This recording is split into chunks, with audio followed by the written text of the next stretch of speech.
All right, guys, welcome to this episode on Bitcoin News. We have a great episode for you today.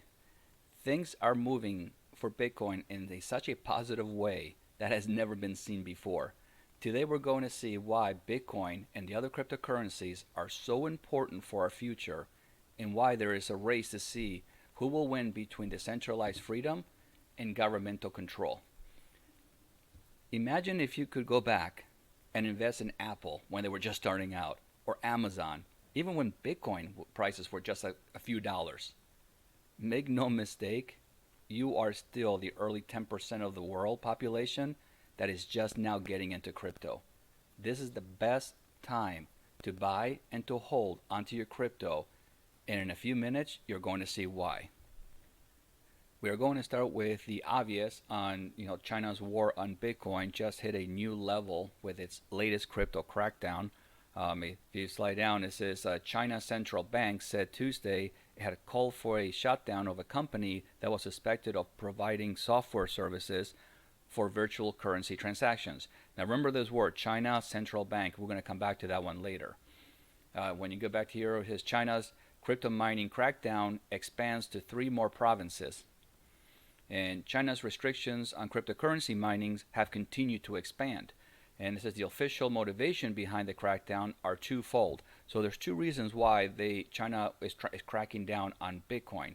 The first is China's hope to be carbon neutral within 5 years. And shutting down cryptocurrency mining operations is a quick way to reduce energy usage.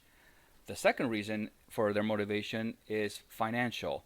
The People's Bank of China said in June that cryptocurrencies disrupt the normal economic and financial order. So that's the main reason. It's disrupting the normal economic financial order. And it says, and it breeds the risk of illegal and criminal activity such as illegal cross-border asset transfer and money laundering, and seriously infringe on the property safety of the people. So those are the two reasons of why they're doing this. SAMR for gamers, watch police steamroll $1.6 million in Bitcoin equipment. So there's a steamroller, those are the mining machines, and they're all being crushed.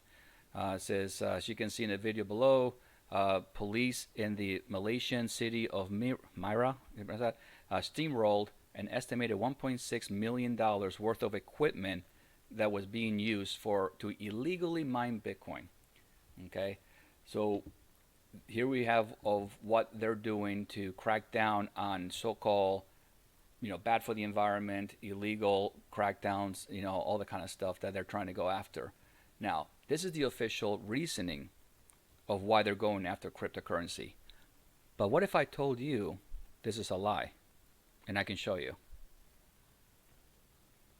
So here is the current condition of Bitcoin. And as you can see, it's been falling slowly, and it's working its way down, and it's been fighting to try to stay between 35,000 and 30,000, but it doesn't look too good for it at the moment. And it's got a 60% chance that it will go down, but it also has a break coming up here pretty soon around August. If you look at the bonds, it's August 1st. So by the end of July, this can either take off or it can fall. But right now, everything is pushing to the downside. Why? And if it's that dangerous, and if this is so bad, and this is so like evil, and this is so like everybody's going to be losing money, then why is it that in May, Bitcoin whales accumulated 122,000 Bitcoins amid latest market mayhem? That was in May. This is now 2 weeks ago. We're in July. Bitcoin whales accumulate 60,000 Bitcoins in a day. What happens now? So Bitcoin whales have resumed accumulating coins in what has turned out to be the biggest Bitcoin accumulation event in 2021. A number of Bitcoin whales addresses that currently hold a number of 100 to 10,000 Bitcoins in their wallets accumulated over 60,000 Bitcoins in a single day. Now, this is the part that I laugh, because this is where they contradicted themselves. Lately, Bitcoin has been sluggish in the market due to high number of sell-offs and not enough people buying back the coin. But over the past 6 weeks, the whales' wallets have accumulated over 100,000 Bitcoins, with over 60% of these Bitcoins being bought in just one day. So I don't know about you, but I cannot afford 60,000 bitcoins. I'm lucky I can even get one portion of a bitcoin. So you're telling me that these whales, with all the money that they're buying and all the bitcoins that they're buying, that is not offsetting the buying power over the small one or two bitcoins that you and I can afford to have if we're lucky? That doesn't add up. So there's another reason why it's dropping, and I'm going to show you. So if the market is falling, yet they're buying, then it's not the selling of the small people that's causing this, or people that are scared are selling bitcoins. It's the hash rate that went down with everything that's been happening in China. All the machines are being unplugged and they're moving to another location. So the hash rate power has dropped. And because it dropped, this is why this is not moving anywhere. It's just doing its own thing. But it's still holding above the 30,000. Can it drop? Yeah, of course. But it's going to be short-lived. And they already know this. So they're jumping in and picking up as much as they can before things get plugged back in and they start getting the hash rates back up. Check this out. Square to create new Bitcoin platform for financial services. CEO Jack Dorsey tweeted the still to be named division primary focus would be Bitcoin. Okay, so that nothing more on that one. This one, Bitcoin DeFi is on the rise as Jack Dorsey squares muscles into territory long held by Ethereum. So here, Square CEO Jack Dorsey early this week announced his payment company was building a new DeFi business on Bitcoin. Bitcoin DeFi is rising, albeit slowly, and could see significant gains from Square's entry into the space. So far, DeFi services have largely been built on Ethereum. So they're definitely building on more on cryptocurrency platforms. Now, remember when the Bitcoin mining hash rate dropped because of the blackout instituted by China? Remember when we dropped and we lost all that power?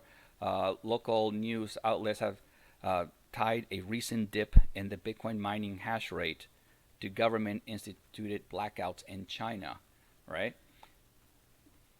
So Bitcoin mining in China is disputed world leader in Bitcoin mining. They control like 65% of the mining, right, of the hash rate power. And of course, now that they're kicking people out, this is going to be dropping. So those miners have to pack everything up and move somewhere else. The question is, where are they going? And while the machines are unplugged, the Bitcoin charts ain't moving. They're all just sitting there kind of stale, going sideways. It makes sense? Because there's not enough hash rate power. China's crypto mining crackdown expands to 3 more provinces. So we already went now. This is the 2 reasons, right? The twofold was one was for a quick way to reduce energy, and the other was disrupt the normal economic and financial order. So we're going to go after the first one here. They're saying that is bad for the environment, right? Now, Bitcoin, if you go to the Cambridge Bitcoin Electricity Consumption Index, Bitcoin uses 69.63 theta watts per year. Terawatts, that pronounce that correctly. Where, for example, if you mine for gold, is 131 terabytes per year. So this is what they're spending in electricity per year. Okay. If you scroll down to give you kind of an idea, what is that 69.63 per year?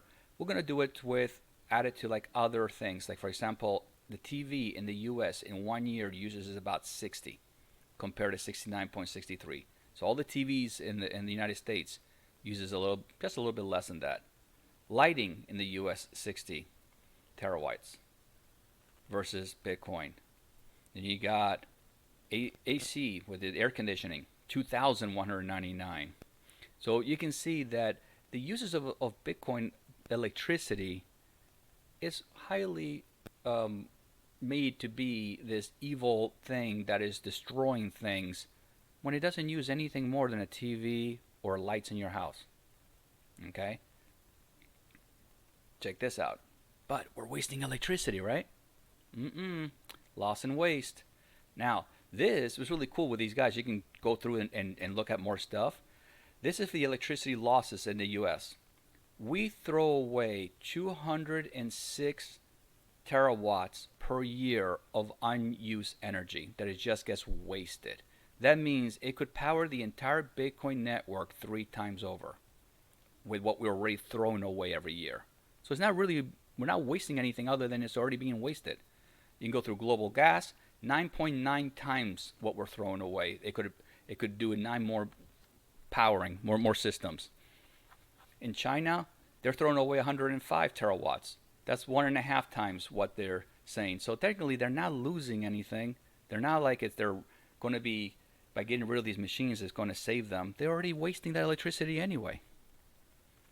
Okay, so that kind of shows you like Bitcoin, the usage of power, it equals to, a country, Australia or Colombia right now. We're kind of between these two. It can power a small nation. That's how much electricity is being used. Yep, so is your TV. So is, your air conditioning. All right. China is kicking out more than half the world Bitcoin miners, and a whole lot of them could be headed towards Texas. Yep. In May, Beijing called for severe crackdown on Bitcoin mining and trading, setting off what being dubbed in crypto circle as the Great Mining Migration. Texas is an ideal destination for miners thanks to the abundance of solar and wind powers, its unregulated market, and its crypto-friendly political stance. So that's where we're going to be getting a lot of this mining coming over to the United States. That's going to be an awesome thing. How the U.S. became the world's new Bitcoin mining hub. So it looks like we're picking up, 17% of the world Bitcoin miners are coming this way. And yep, that's what I have on that one. So, a couple things can happen with what's happening right now. Either the market will continue sideways, which to me I see a cup and handle formation, but we're not going to be talking about charts today. A couple things can happen. Either it continues to go sideways, it will start to break to the upside, it will come over, it's called a cup and handle formation, and it will take off. That's one scene. Or the other one is it will drop down all the way to 19,000, which will be pretty ugly, and then do a bounce and work its way back up when the all those machines get plugged back in again. Make sense? So it has to have the machine until those machines get plugged back in. They're not going to be wasting millions of dollars in machines for a cryptocurrency that's going to be worthless. That just doesn't make any sense, does it? The third possibility is it does come down and then it'll start bouncing in here for a while in this range before it starts to break out. Either way, it's going to be going up more than down, and I will show you why through history. We need to cover one more area. Currency and control. Why China wants to undermine Bitcoin.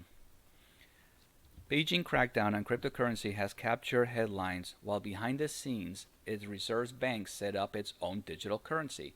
Well, why are they setting up their own digital currency if it's bad for the environment?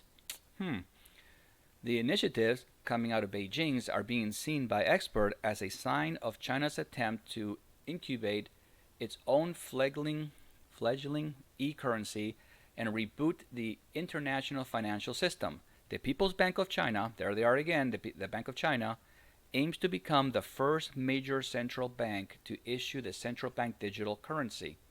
As more and more transactions are made using the digital currency controlled centrally, the government gains more and more ability to monitor the economy and its people. It's always been about control, and they can't control Bitcoin. So they have to get rid of it, say it's all these bad things about it, so that way they can have their own cryptocurrency. Now it's starting to come together. China is actually all in on crypto, but only a brand it can control. So you can see that there's nothing wrong with Bitcoin in itself. It's actually a great idea, and it's getting better and improved with Ethereum being the second layer, and then Cardano and other ones being third layer, and I'm sure there'll be continuing to be more layers out there. So it's never been a bad thing. It's just it can never be controlled. The fight between freedom and control.